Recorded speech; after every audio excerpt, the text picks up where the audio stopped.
By dawn, when the sky still wore the pale bruises of night, a man in worn boots and patched trousers walked into the fields. To the other workers, he was Thomas, a quiet, strong-handed farmer with soil always clinging to his palms. No one guessed the truth, that beneath the sunburnt skin and sweat, Thomas was actually Lord Henry Whitmore, the wealthy landowner whose vast estate stretched as far as the eye could see.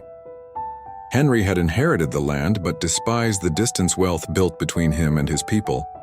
Numbers on paper told him the farm was profitable, but it never told him how blistered the hands became after 12 hours of labor, or how heavy wheat felt when lifted for the 100th time.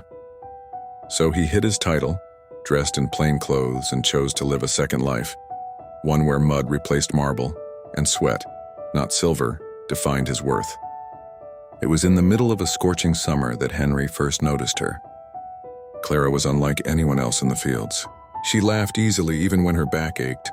She sang as she worked, soft tunes that reminded him of rivers flowing gently over stones. She had no time for men who boasted of their possessions.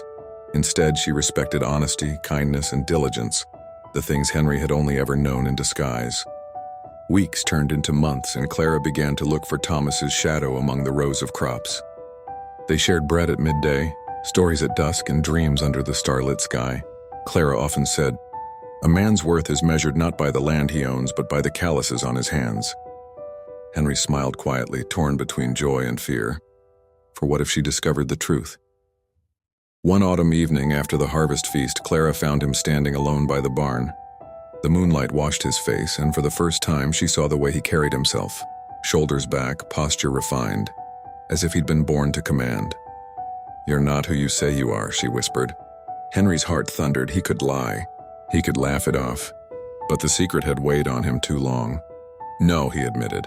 "I am Henry Whitmore, the landowner. These fields, these barns, they are mine. But out here, I'm just Thomas.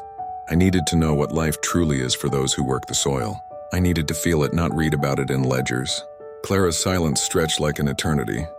Finally, she said, "So the man I've shared bread with, the man who wakes before dawn and works until his back bends, is that Henry or Thomas?" "It is me," he said simply. "Both of me, but if you must love me, let it be for the sweat, not the estate." Her eyes softened, and she touched his dirt-streaked hand.